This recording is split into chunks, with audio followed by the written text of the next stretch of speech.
This is the 20th season of Bass Talk Live.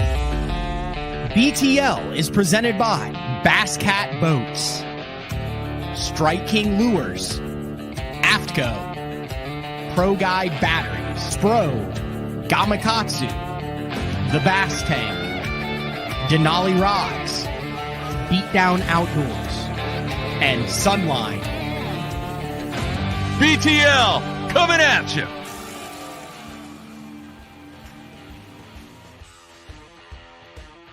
Good morning, and welcome to another exciting edition of BTL Bass Talk Live, where we are going to talk fishing. And usually when we go for an extended 10 days, extended period of time without a live in-studio show, it's because I'm typically fishing. But I had two of probably the coolest experiences of my life in back-to-back weeks, and we're going to talk about them in depth. You can see here I'm sporting the JDM fresh off the plane from Japan, the Sunline headquarters. We're going to do a bunch of shows about that, but look at this. Check out the JDM Japanese hat right here. I think this is what they use for unu fishing, which is like salt. There's all sorts of crazy stuff that I learned about. I also learned about IU fishing, where we'll ask our guest today if he knows about IU fishing. He might have some thoughts on that. But look, and this is what they do there. So they have these bugs over in Japan, but giant dragonflies eat the bugs. So these guys wear dragonflies on their hats to keep the bugs away. You ever heard anything like that, Mark Zona? No, it's fantastic. Listen, a lot of stuff, a lot of JDM stuff that comes from Japan. I have it in the barn. One step ahead, man. One step ahead. But it is. I'll be honest with you. That hat has a lot of flair, a lot of sizzle. Like you and I walked in like a come and go, and I saw you. I'd be like, there he is, right? Yeah, no one's gonna hold jump me, so to speak. This, and then especially. Or the other side. Maybe if I didn't know you, maybe I absolutely would. And then you mix that with a little visible tomato, little right. Sunline visible tomato line. Absolutely, man. Yeah. So, oh my gosh, that's going to take a while to come back. All right. I greatly appreciate you doing this. I know you did Absolutely. A ton of podcasts prior to, I got to get rid of this 1 second. This goes back on the wall. We're going. Hat change. Now, usually I'm AFCO'd out like you, but Boomer Sooner, rivalry week, beat Texas. Brian Robinson, you are dead to me this week. Now, Granted, you played for Texas. I went to Oklahoma. You may have the upper hand there, but and you may be ranked number one, but Boomer Sooner, Texas State Fair, bucket list. You feel good this week about that game? No, not at all. No. Dude, so it's like those practices where if you, well, hell yeah, you're Strand Series Angler of the Year, like what, 3 years in a row? I gave it a run a couple. So tournament side, it's like one of those practices where if you look back, you've pieced together like a pretty good bag every day of practice, but you go into the tournament not real confident where your first bite's going to come and how you're going to put 5 in the boat, you know? Absolutely. I totally get it. I remember those days. And I also remember, and you can relate to this, where you have those practices that totally suck, and then somehow you hodgepodge a top 5 and you're like, wow, I enjoyed that more than actually having a good practice. That's where the Bears are right now, right? I think so. I don't want to let's this living room was electricity. Granted, it's living up to your competition. A win's a win. Panthers, not a good team, but but slow increases from QB1, number 18, Caleb Williams. I'm all in because we have to be. Now let's go to London and beat the crap out of the Jaguars and slide in 4-2 into the bye week. Let's go. I mean, I asked you this before and then we went live. You're not to painting the fingernail stage yet, are you? Jaguars win. I'll be all in on that. I'm real close. This is for any Bears fan that's watching this, Panger. This last Sunday actually looked like NFL football, something that rarely happens with the Bears. So it was a big weekend. If they win this next 2 weeks, will you come back on BTL just for 5 minutes with Z Train painted fingernails? Z Train painted fingernails, number 18. Yes. Yeah. You give me 2 more wins because we got a bye in there. But I think we go Jaguars, and then I believe Reds Commanders, who are good. So yeah, it's 2 wins. Done. So that would be what, the week of October 28th. Correct. Okay. Yes. Yeah. Well, I'm a Bears fan till then. I asked because Caleb Williams, OU,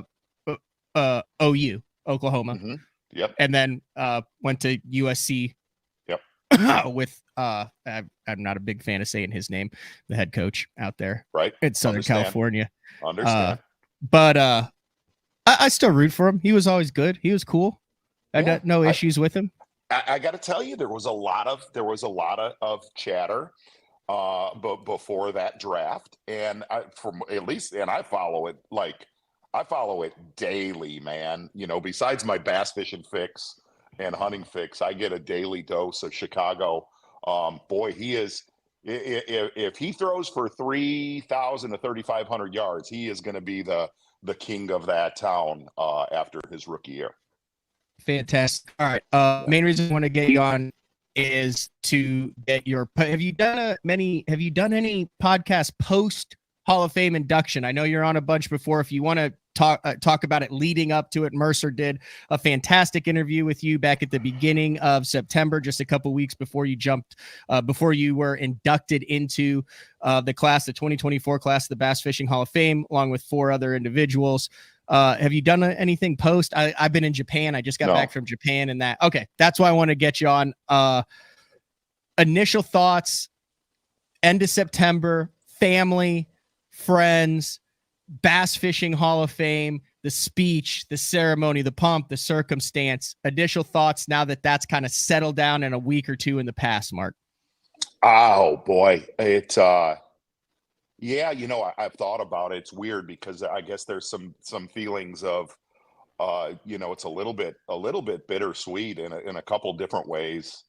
When I go out at 5 a.m. and walk a few miles and think about it, it's very, very humbling. From the viewers of Bassmaster and Zona show, and I don't want this to sound cliche, but man, that's somewhere I never thought I'd be standing in my life. And I'm sure there's a few others that probably think the same. That's what a Hall of Fame's for. A Hall of Fame's to be honored, but it's also always up for debate. And heck, man, there's a part of me where I'm like, man, I don't belong on the wall. I don't belong on the wall with the people that were in that photo right there, dude. But but on the bittersweet side of it, it's strange. It's very hard to describe. But Iaconelli told me after his speech last year that you're going to have a lot of different emotions. And I guess a little bit of it, Matt, is it brings a little bit of a strange sense of closure. Skeet, it's weird you ask this because I haven't talked about this. Skeet texted me over the weekend and said, do you have a weird sense of a feeling of sadness? And it was strange that he texted me that because I had and it's probably a decompression, it's probably a decompression from a lot of emotions with parting ways with Bassmaster Live. I wouldn't say I'm parting ways with Bassmaster in any way. I'm just parting ways with commentating tournaments. So yeah, it's also a thank the fish gods that I did not mess that speech up horribly bad. It was kind of, and Panger, you were at that thing. It was especially going back to Skeet. His speech was exhausting. So I believe the timer. So we had someone at our table who went to the restroom, and I checked the clock, and then at the end, I think we were right around the 52-minute mark. Yeah. Um, yeah, it was. And listen, I would have rather have gone before him because while he was up there, whenever you thank your financial advisor like he did, I was like, wow, you are hitting What every what were you corner. told? So like I'm on the board of directors, but I'm not sure like what this speech. I have no idea what the inductees are told. Like, hey, like you get X amount of time to express It's your a feelings and emotions. it's a keep it short, and it's a keep it short as you can. Have a beginning and have an end. But listen, the time sitting there when Skeet was up there, it made me start thinking about mine more and more and more and more. I would have rather, like I said, I'd rather gone before him, but it Oh, didn't you work kill. out And that way. I'm a bass guy. I love the stuff. To me, it was like, you know what? You're one of 100 in the Bass Fishing Hall of Fame. If the reason that Skeet is in the Hall of Fame is because he said, screw it, I'm going to talk for as long as I want. So in a weird, Yep. in a weird way, that speech was very symbolic of Skeet's career. No, and I say that in a complimentary way. If he had gone up and followed the rules and said, oh, I'll be out of here after the 10 minutes and make sure everything's right, he's not standing up there. That's Skeet. Yes. That's what makes him a Hall of Famer is I'm going to be bold. I'm going to do this. The whole reason he's in it is because he told everybody, screw you. I'm going to do what I want, which is what happened at the Hall of Fame. That's exactly. And what was funny, and there was such an amazing dynamic. I think when he got probably 40 minutes in, you started to see a lot of the actual Hall of Fame board members coming up, and they were actually clapping while he was still talking. And he was like, I'm not kidding. Yeah, no, I did. That was not me because I knew that he had not gotten to his family yet and had not gotten to several key figures. And I was like, my God, we have to go through Velvic. We have to go through Murray. We have to go through the family. We have to go. And I'm like, this is at least another 20. But hey, it was all good. But it's all good. Was it weird, like pulling it off, like seeing the actual plaque, like having the boys put the jacket on you, seeing how emotional and how much it meant to your circle friend and your family that was there? Yeah, that is that part of it is very hard to comprehend because look, man, that's what's weird is in and I've heard somebody say this before, but it's true. I live in the world of production, with Zona show and Bassmaster. And if you get voted into the honor of that, it's because of you, but it's really because of the people that are the foundations of production to be there, along with your family. No other way to put it. JM Associates and the group that I work with there, from McInnes to Tommy to Michael Middleton, also in connection with my wife Karen and my kids. I'll never bitch about this, but I've been gone. I think that's probably why I'm stepping back from some of my commitments that I had. How many more years you got on Earth? I'm gonna give a little time back. So anyway, yes, that's to have my father there. My mom's not with us anymore.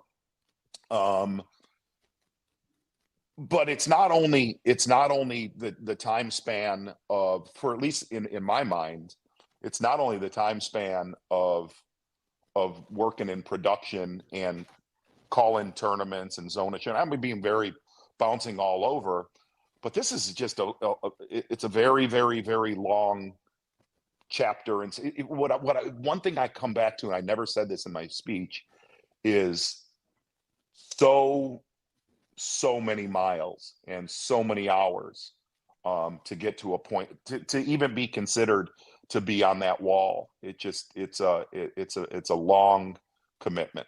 It's a long commitment. I was sitting next to a table, and I'm going to get them all wrong. I want to say it was Hank Parker, Stacy King, Tommy Martin, Basil Bacon, and there was one other there. And I remember I just looked over and I was like, That's a wow, man. oh yeah, I was like, dang, that's freaking wild You just put to that have all picture those up. guys. What? You just put that Yeah. picture up with past inductees, and it's very hard to comprehend. It's very, Yeah. very hard to comprehend. Oh, And to that's Gerald Crawford right there. Gerald Crawford, yeah. Gerald Crawford was at that table. If you don't know who Gerald Yes. Crawford is, worth a Google. Yes, he actually chased me down on Lake Ontario once trying to get photos in a tournament I caught a bass in. And for everything, like, what's funny is a lot of the inductees that are up there, I covered them. I covered and worked side by side with them. So that's a cool.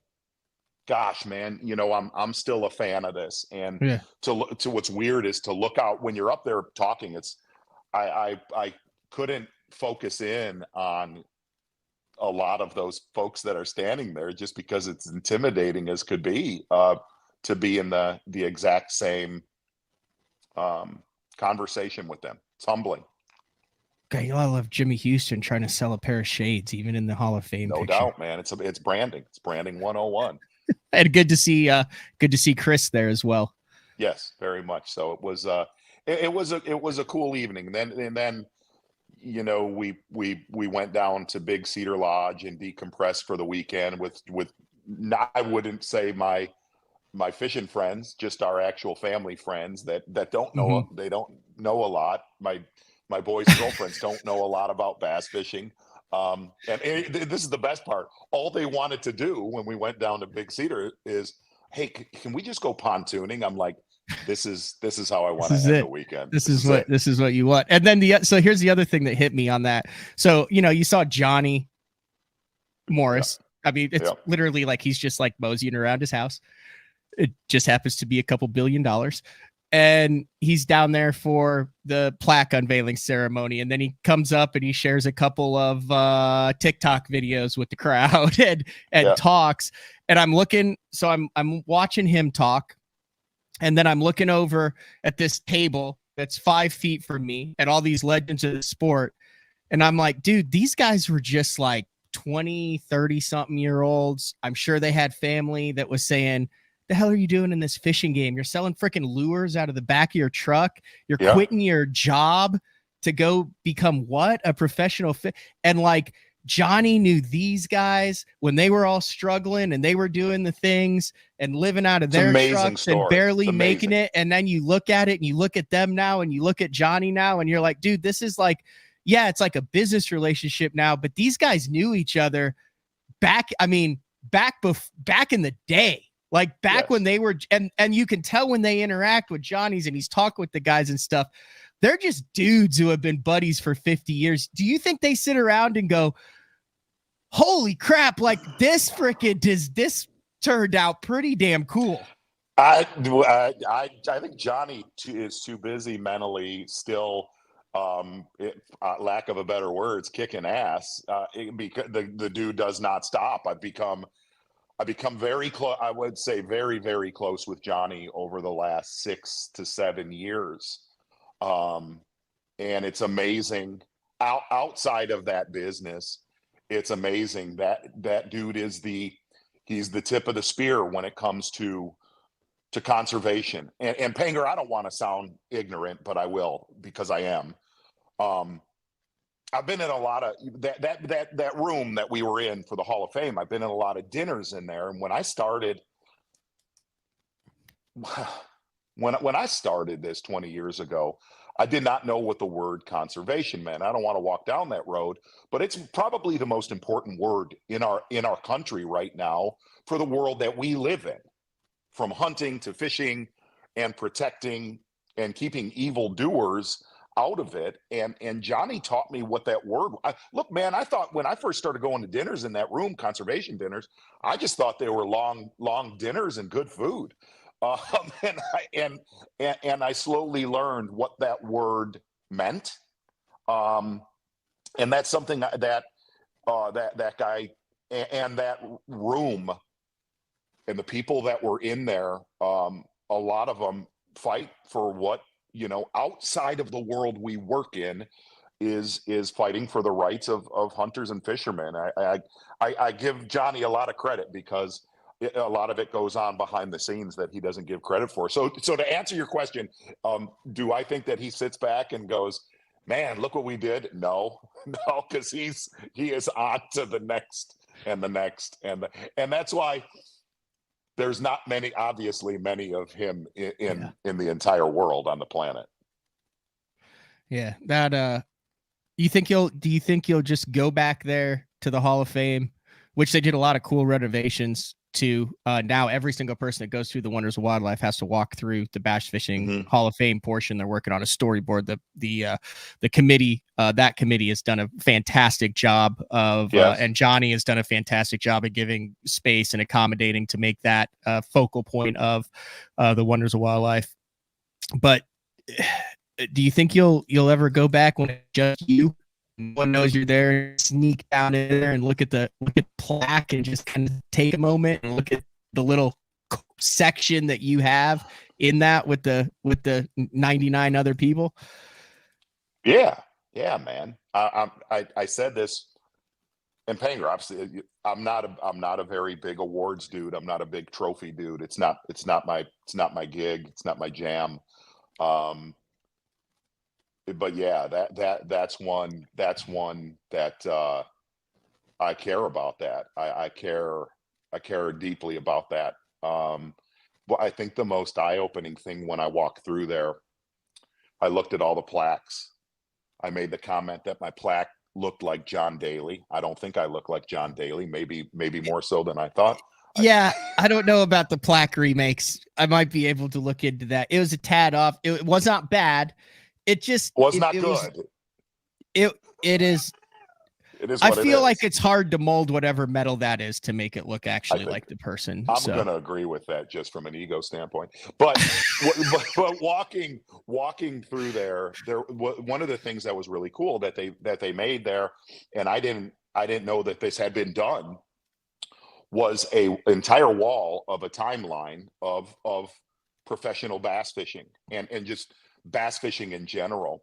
And to have a photo up there of when Bassmaster Live began with Tommy, that was a cool feeling. That was a very eye-opening. It was very eye-opening to me that's etched at least a few people's mind as a pretty critical turning point in at least how actual tournament was covered. You and Jeffries and the Legend, you guys were the ones that started that.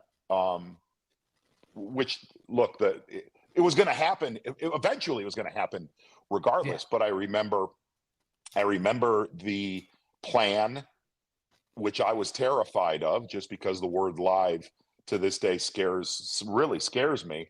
But it to have that little 50 years from now, 100 years from now, I got to be part of the actual, from the Bassmaster Live set, to be the first one to do it with Sanders.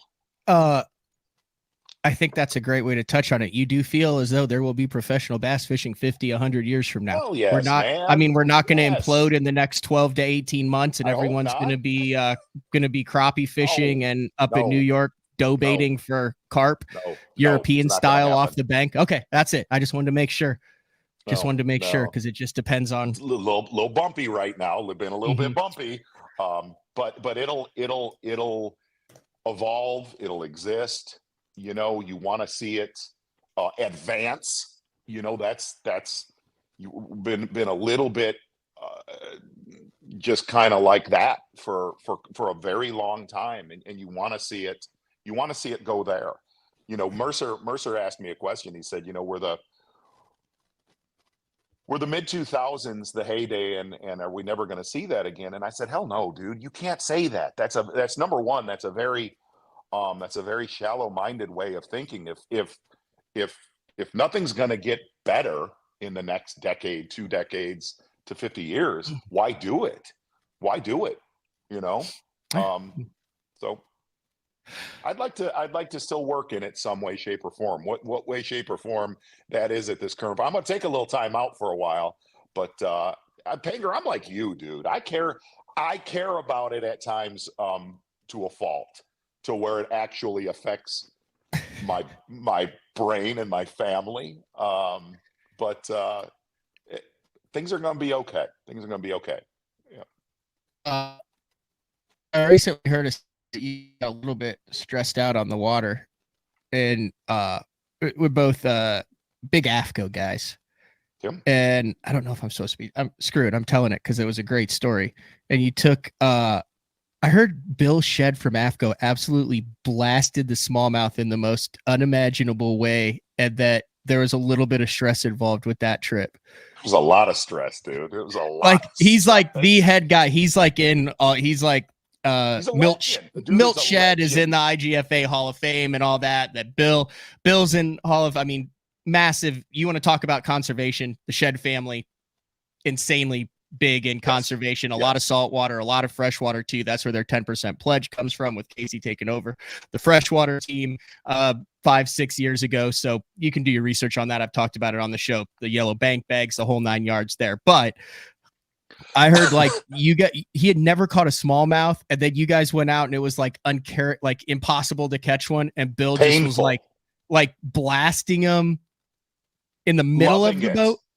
Loving it. And here's what was so let me set this story up real quick. Let me set this up. So Mike Valster, who works with so many just went to Japan with him. Just went to Japan. Mike's one of the best dudes in the industry, straight shooter, and knows every corner of the history of fishing. So Mike calls me, this is back 3 months ago, and he's like, hey, Bill's got a couple days to go smallmouth fishing. Now, mind you, Panger, I offered come up the third week of May, which is the apex. It's the best prime. You're gonna catch 150 a day. And when Valster said the dates, I think it was like September 19th and 20th, ballpark. It was those 2 days, and I went. And this is back 3 months ago. I went. Yeah, that's not. Those aren't the 2 days I wouldn't pick those. I wouldn't do that. I would pick 2 weeks. Well, he's like, no, those are the ones that we have open. So, all right, cool. So fast forward the week before I go up and I tape 3 Zona shows in 3 days, right? On them. I'm on them, Panger, and I'm on them in 2 areas, one on Lake Huron, one on an inland lake. Yep, there you go. That was his first. So I asked him, I said, Bill, what's the biggest smallmouth you ever caught in your life? He said about 2.25, 2.5 pounder. I said, all right, we're going to beat that. So we go out on Lake Huron, and Bill caught that 4 pounder. And I got about, this is no joke, I got about 12 pieces of wood that I rotate, petrified wood, that the week before, big ones crawling on every one of them. I make a rotation. There is 0 crawling on any of them. Okay. All right. So all we 12. scrap that. Exactly. All 12, nothing. And you probably knew after about 4 that the next 8, not a high likelihood. Well, I knew we had a problem there. But with the way that the winds were coming, I got on a shallow deal that were big ones. Big. I mean, really good ones. And Bill wanted to catch a 5 pounder. So we go to my little inland lake the next day, and I had a 2-mile stretch, Panger, that they were up shallow, 1 to 3 feet of water, cockroaching around. 5 days prior, it was aimless how many we caught taping, and we made a pass down it, and Bill catches a 4 pounder. Oof. And we get to the end of the pass. When you get to the end of your waypoints, I was like, oh no. And I started going, huh. That's what I do when they're So the problem is we're not near any of my other juice lakes. So we're all right, let's figure it out. So go to a deal. Bill sets the hook. Conk. Catches a 5 pounder, and he's fishing. I'm in the front, Valster's in the back, and Valster is a stick. In 5 minutes, Valster can catch him. We go to another gig. Bill throws out 4.5 pounder, and what was funny, Panger, he's letting them jump, and enjoying the fight and enjoying the experience. And Valster's got the net, and Valster's 7'4", arm length 6'6", yeah. of a condor. Yeah, and he's got some reach. Listen, he has got the net out. He's got the net out, trying to get Bill's letting the fish jump, and Valster's trying to net it. I'm going to say at about 15 foot outside of the boat, and I'm not kidding. Valster gets his biggest one, and it was there. It was great memory.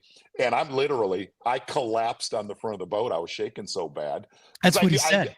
I knew what it meant. I knew what it meant. I knew what it meant to me and Valster mentally, but I knew what it meant, the experience to Bill. Bill Shedd is a legend of fishing.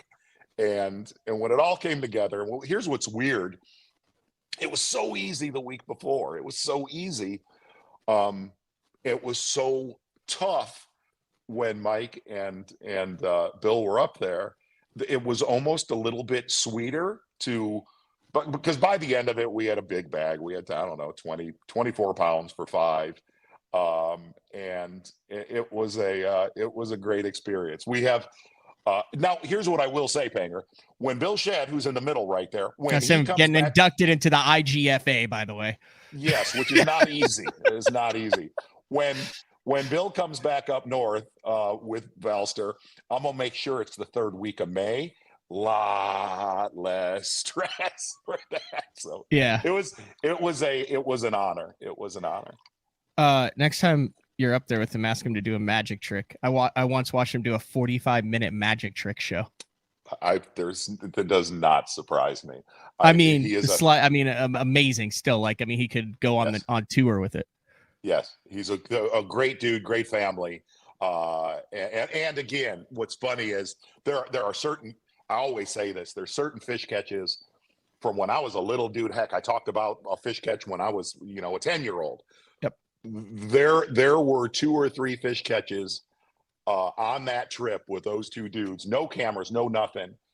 That is the reason you bass fish. Like when it was done and I was driving home alone, I was like, man, I will not forget some of those moments. And the smallmouth bit for the right person. And look, Valster's caught big smallmouth, and I've been lucky enough to do that for 45 years of my life. But for Bill from Southern California,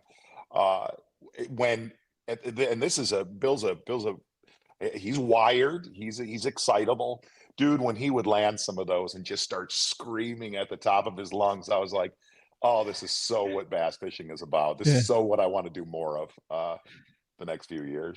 Mike said that like the clouds parted and like a ray of sun shone in the middle of the boat, and you weren't catching them, and Valster wasn't catching them, and he had this freaking tube out there, and Valster's like, had not done it before. And it was just like one of those days where the guy who was supposed to catch, the magic happened, and then it kept happening, and you guys were just looking at each other while he's fighting these things going, could you believe this is happening? And he's just giggling, reeling them in, cast it out, hooking another one, and you guys caught like 2, and he caught like 8. Yeah, and what was funny about that was I remember turning around and looking at Valster and just going, wow, right? And the other when Bill got in the boat, I looked at him and I said, throw just a little 2.75-inch coffee tube. I said, Bill, don't put it down. Don't put it down. By the end of this trip, in some way, shape, or form, I'm gonna get you near a big one. I'm gonna get you near a boulder monkey. And what was funny was they were, this time of year, like right now, I'm heading up north right when we're done, is when you hook them with the temps dropping, they're the strongest right now that they are the entire year, right? The strongest they will be. And the first thing that they would do is when Bill would hook them, they would breach and jump, that high out of the water. And everyone he hooked was big. And when they jump out, he's like, look at him out there jumping. I'm like, Bill, don't let him do that. Don't. Right? I've come to the conclusion in my ripe old age that there's nothing better. There's nothing that's more pressure than like trying to get someone to catch a fish that is in the boat with you. Yes. That like you're like this person has to catch a fish, and then there's not a better feeling when you start to see the pieces and then it freaking happens, and they don't realize that it's like a 10% chance that it's going to happen, and then it happens. Like that is the closest thing to like pure joy that I think I've experienced over the last 5 years. Panger, no BS. When Bill caught that real big one, and Balster's watching this. Balster grabbed the net. I said, "You got to do this." I'm very, very tweaked out right now, so he's fighting him. There was a time during the fight I actually turned away and looked across the lake because I could not. I was so terrified I was going to see that, because the thing was he was fighting him, and I could see the entire tube, and I'm like, I know how this ends. I know how this ends. That tube flies out, and it was so cool when he landed it. He's not going to like that we said his name this much in the podcast. He likes to work in the shadows. He does. But he deserved that one because he was an MVP with the net on him. It is. One last thing, and then I'm gonna let you go. I'm assuming you're filming. I am. I'm filming tomorrow. You're gonna go look at some stuff later today, and then a quick turnaround. I got to get to a sales meeting Saturday. Okay. I'm gonna tape down in Tennessee. Yeah. I figured it was either that or a week-long pub crawl with KVD. But yeah, we're not allowed to do that anymore. No, we do living room crawls. Okay. Last thing, throw a little fishing stuff in here. So I mean, I try to. There's a lot of stuff going on in the second half of the show. We're going to talk Bassmaster Open move to Lake Martin. We're talking U.S. Open on Lake Mojave, NPFL on Lake of the Ozarks. We have 9 new Elite Series angler. We have all sorts of stuff going on. And then I'm going to touch on the Japan trip. But I did notice right before you went live, you walked out on your dock and there were some fresh beds. Did I see that? Did I see that properly? Yeah, it's a real Panger. Why do you think I'm heading up north right now? That has happened. Back when I used to fish a lot of tournaments this time of year, back in 30 years ago, that's what's weird is that's what I wanted. I wanted Mike and Bill Shedd to see that because they were doing that the week before up north. But the moon needs to hit a cold front that kicks those water temps out of the mid 70s. And what's funny, so what happens is, smallmouth and largemouth, more so smallmouth, but I see like those were largemouth that did that right there out front of the house.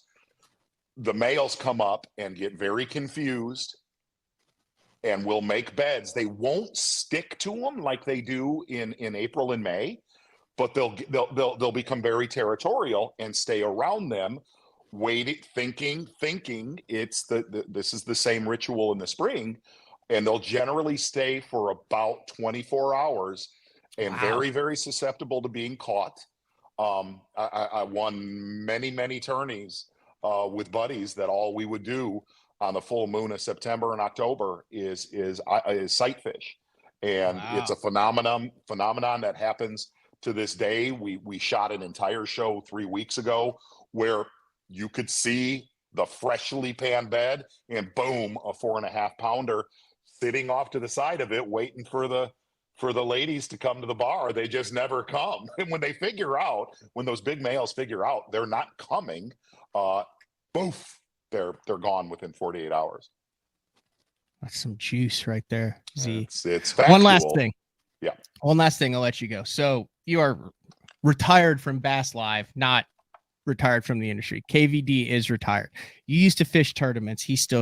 Can we get one team tournament with you and Kevin in it? Like what is it? Not the Sag. What's the one up there in the Great Lakes that the Johnson brother? We the Sturgeon Bay Open. Sturgeon Bay Open. Can we get one of those? Can we get one of those? I'm dead serious. You guys have to commit one a year. You and KVD, Sturgeon Bay Open, Canadian Open, some team tournament on Thousand Islands, somewhere, something. You guys have to. We were signed up to fish one in early September together on St. Clair. We were signed up to do it all the way back since May, and schedules, as we got closer to it, schedules wouldn't allow. But I would say that's on the. I would say that it probably had. Now listen, him and I we do not fish very. We try, but we have very very drastically different fishing. Very drastically. He's really good. I fish differently than and it's usually when we're in the boat together, Panger. It's a train wreck. It's a true disaster. But it somehow by the end of the day, it has to happen. I mean, the people want it. We want it. It's the perfect timing. I will bring it up to him, and it will happen. I sincerely believe that it will definitely happen. Yeah. I mean, Strike King has the greatest filming documentary team on the face of the earth right now, with everything that they have going. Like that would break the internet. Back when we used to have the Flemish Cup on Ray Scott's Lake back in the day, we fished against against Shaw and Roland in a team tournament, and managed to do well in that. And then we got busted up pretty bad from Skeet and Swindle. So yeah, I'm up for it, man. I still got a little competitive fire. I'm good to go. All right. Well, I'm going to let you go. I greatly appreciate it. I know you're headed up north. I hit you up with this yesterday. I got back. Have you had jet lag before? Like severe, like jet lag? Yes. It is. Yes. It is the weirdest thing ever. Like seasickness almost, but on land. Yes. It's like the verge of like, it's the I'm getting sick feeling, but you're not. Right. A little bit disconnected from the body. So I literally took off yesterday because I knew I would have that and it wouldn't be a good show. And you were like, yeah, dude, like, I'm on today, so I appreciate it, man. You're killing it today, Panger. I love you, and as always, BTL's been a big, long part of my life and journey. You guys are the best. Thank you. Thanks. Safe travels, Z. See you, brother. All right, the one and only Mark Zona. We're going to take a break. When we come back, like I said, lots of stuff to unpack, digest, and talk about on a Tuesday live from the studio in Shawnee, Oklahoma. It is October 8th. BTL will be back right after this. The new Puma STS has been redesigned from the ground up. With the angler, design, function, and performance in mind, nothing on this new offering was compromised, and the only thing carried over from the previous version is the name. Based on the Soft Touch series hull that started with the flagship Jaguar, this new model is nimble and performs incredibly well at all speeds with either a 250 or 300 horsepower engine. Featuring a new 96-inch wide-body footprint, this hull measures out at 20 foot 7 inches in length. Industry-leading design coupled with tournament-winning performance. The Puma STS from Basscat. Feel the rush.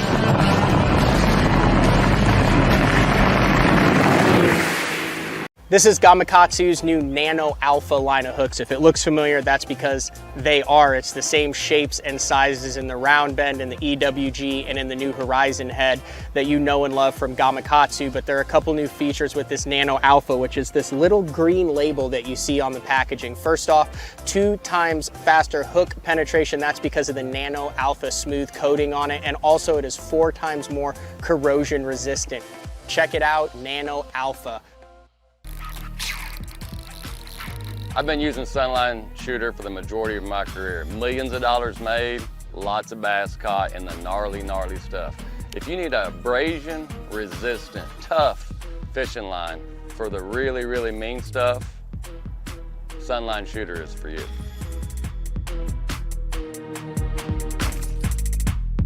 Beatdown is efficient. Rock solid. 100% American made. This thing is super tough. I mean, this thing is not going anywhere. I've ran the Beatdown double stack from Florida all the way up to New York. And the one thing that I know is when I get to my fishing destination, I never have to worry about issues with my graph mount. Your options are endless with these mounts, but they're steady, they're solid. These are the most reliable mounts on the market, and you can't go wrong with the Beatdown.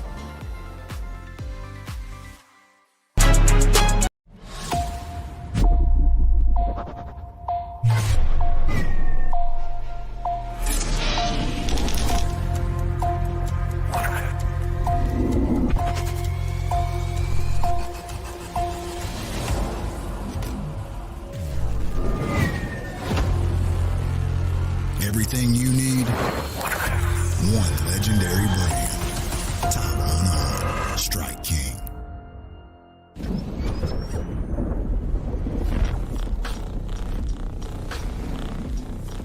Gear that just plain works.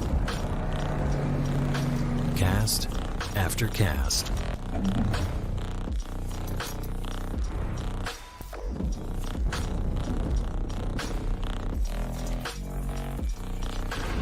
AFCO. Any fish, any water. Your early morning mentality is your every hour mentality. All gas, no brakes. Focus, purpose, power. Destined for the water, but confident everywhere else. A calming buzz before the storm, truth of nature itself. You can't catch lightning in a bottle. There's a limit out there, but it's not with your gear. Unrelenting power delivery. Unparalleled weight savings. Keeping you on the water, whether you run a 9.9 or outscoping your best 5. In this rare air, there's power in the silence. It's a mindset, thinking only of the things that matter and freeing your mind from the things that you trust.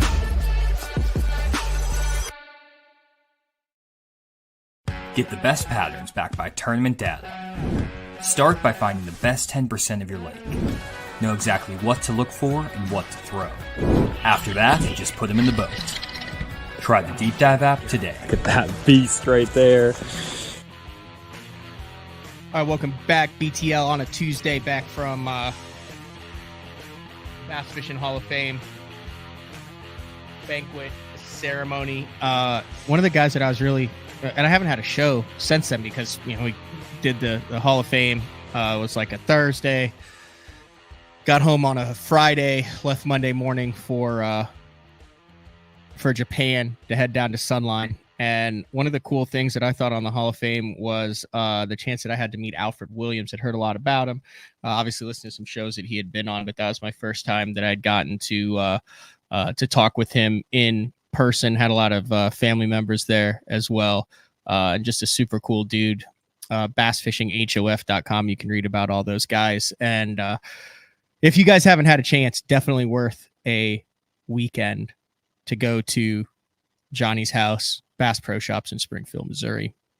The Wonders of Wildlife Museum is absolutely insane. We're going to do a full breakdown of the Japan trip. I think I've got Valser to agree to actually appear on a podcast. Maybe not, but definitely with Kyle Welcher and John Cruz. And I'll say this before, like obviously one of the most talented anglers on the water in the world, Kyle Welcher. You look at his body of work, obviously the Angler of the Year, the consistency coming up in Alabama. His style of fishing resonates with a lot of weekend anglers. Cover water, grind it out, catch a fish on a frog here, go skip a dock there, throw a wacky rig over there, then power crank one. The dude has an insane arsenal. And I'd known him, I wouldn't say like really well.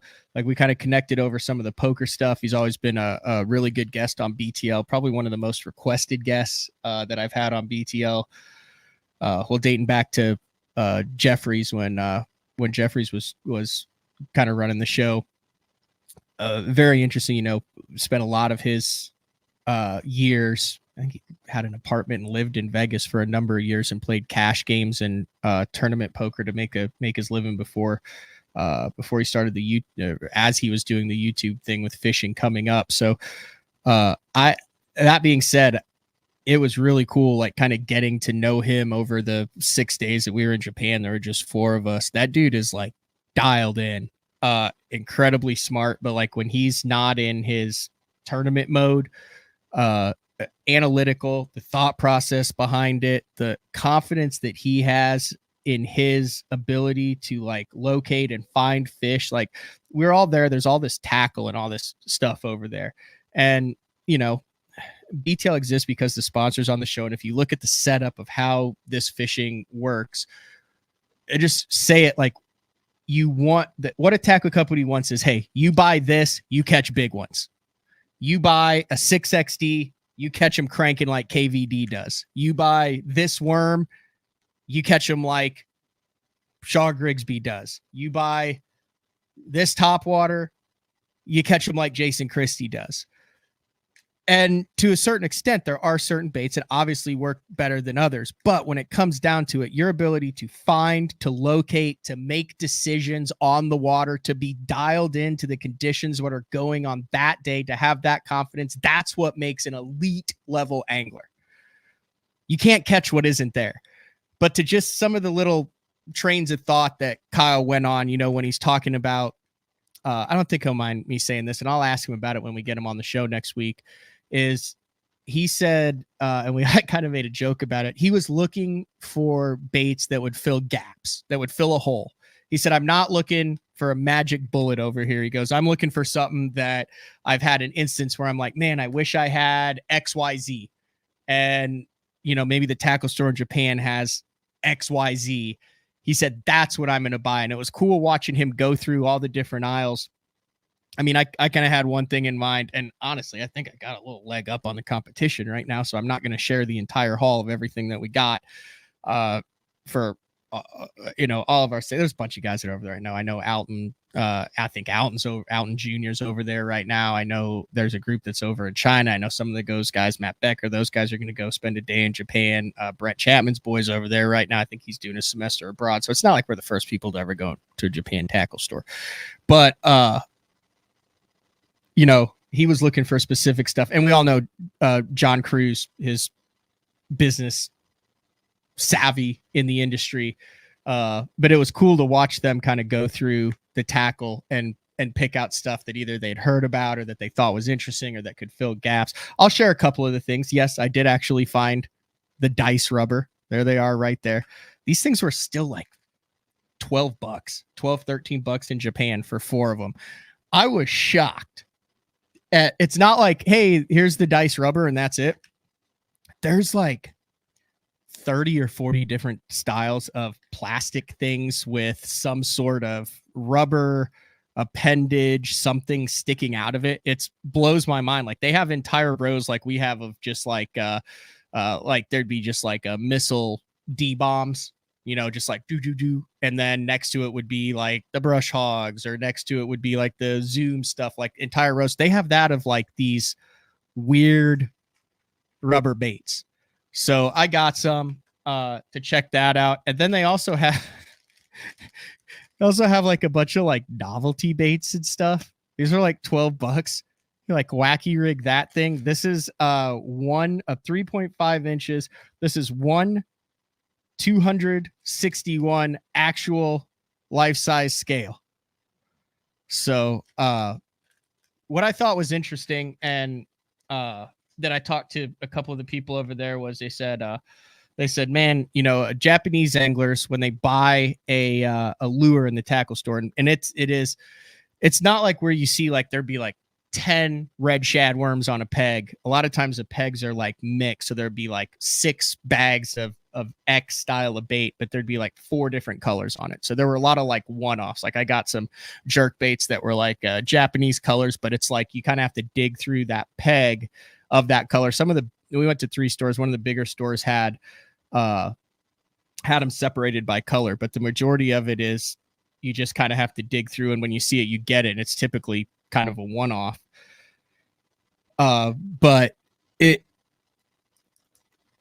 was cool. It was very cool. But like I was saying, so the Japanese anglers, and you could see these bass guys that were going in, they analyze every bait. They look at it very closely. You know, they purchase it.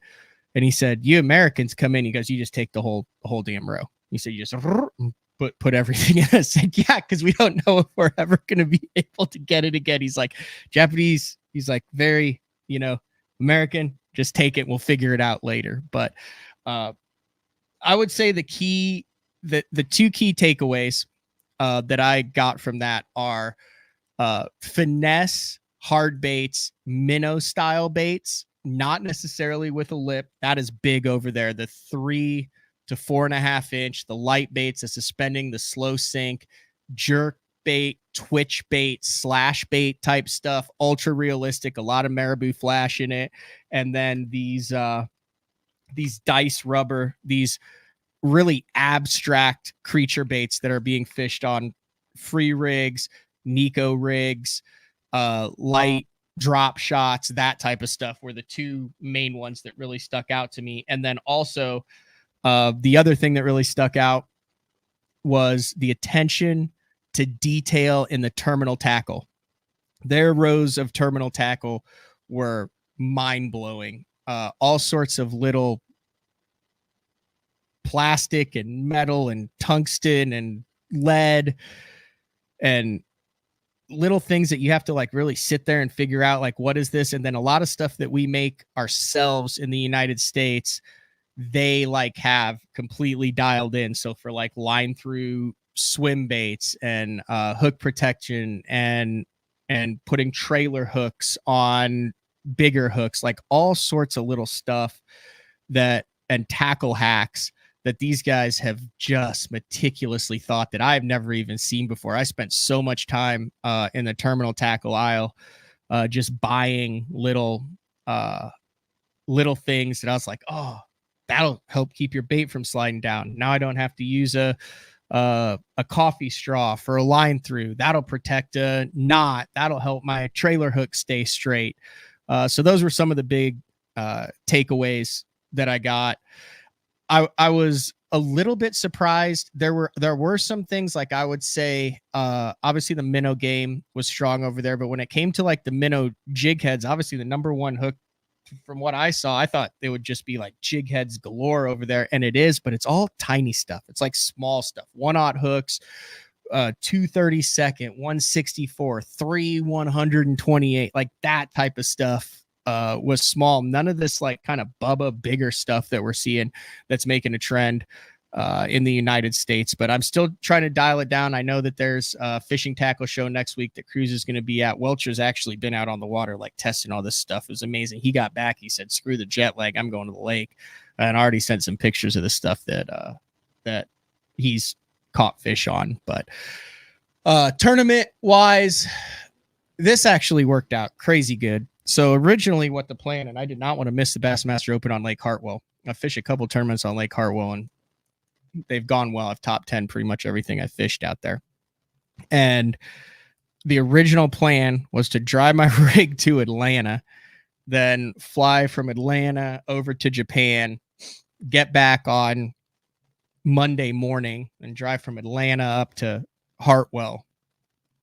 And with the Hurricane Helene, that would have been a nightmare. And also crazy what's going on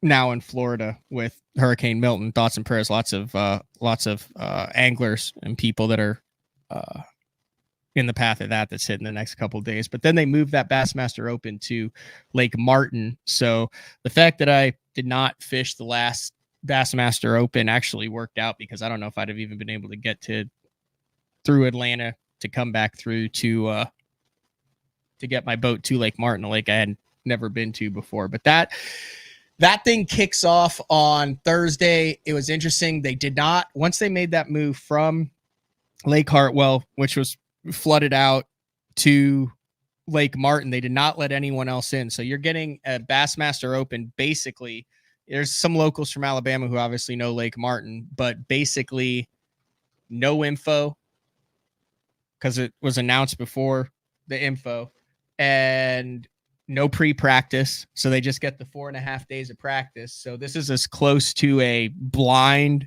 Bassmaster Open as you're going to get. And it is the most important Bassmaster Open EQ of the season, because they're battling for 9 spots.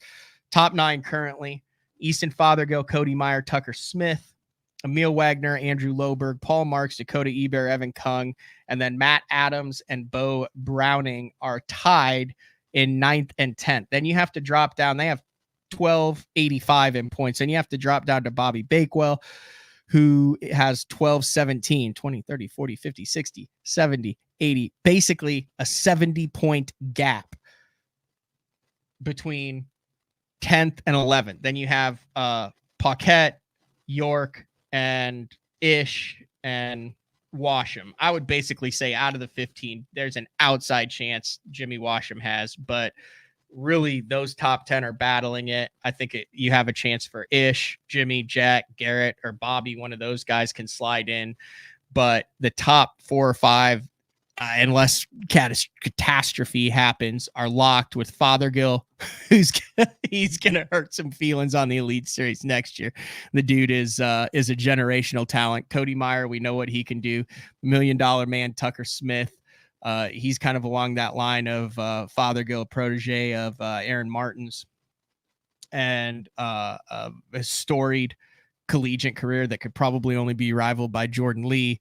Emil Wagner, savant from the East Coast, spotted bass expert. He's probably I don't think he was disappointed. I know he was disappointed because I talked to him about that tournament being moved to from Lake Hartwell to Lake Martin. But his body of work, this dude is like a lock for the Bassmaster Elite Series, all but a lock for the Bassmaster Elite Series, and he basically zeroed a tournament. He finished 189th at Santee Cooper and got 11 Angler of the Year points. His other finishes this year off the charts: 12th, 24th, 4th, 12th, 18th, 7th, and 11th.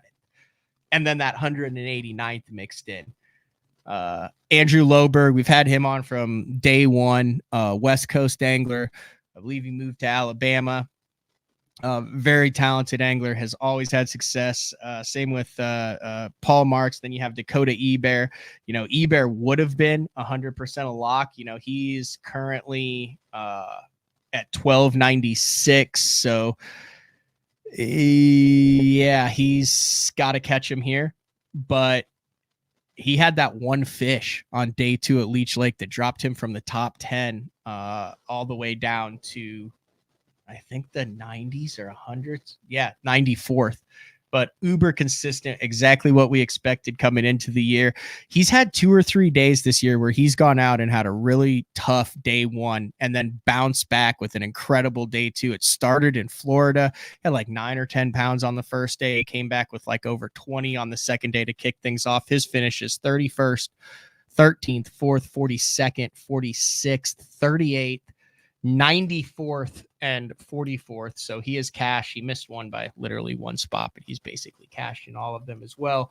And then the battle for that Elite Series comes down to Eber, Evan Kung, Matt Adams, and Stephen Browning's kid, Bo Browning, who we had on BTL earlier this year. So Thursday, Friday, Saturday, 3 days, Lake Martin. If you guys are looking at it, there's live coverage on that on Saturday. And then also Lake Mojave, all those guys are out there. I think practice right now is going on for the One Bass US Open on Lake Mojave. That kicks off the week of October 13th, 14th, 15th, 16th, that time. And then the NPFL on Lake of the Ozarks is like immediately after that on the 20th. So even though it may not be, I think there's some team series stuff mixed in there too.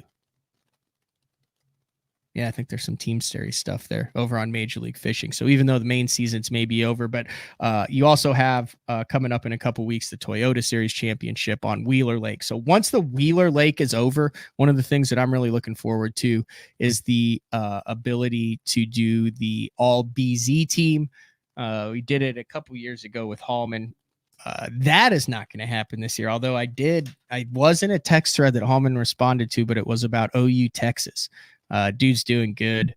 Yeah, it was a thing about OU Texas, and he said, "Gotta love Hay Week" for Boomer Suitor on that. So, working on shows for the rest of the week. Maybe do a little bit of West Coast stuff sprinkled in there. I did get a message. There was something, some team series or something pro-am that went on Clear Lake. It took almost 100 pounds for 3 days. I need to look into that. But big shout out to the one and only Mark Zona for jumping on BTL today. And I think that's all we got. We'll talk to everybody tomorrow. Same time, same place, 8:30 a.m. Central Time. We are back better than ever is BTL. We'll talk to everyone later. See ya.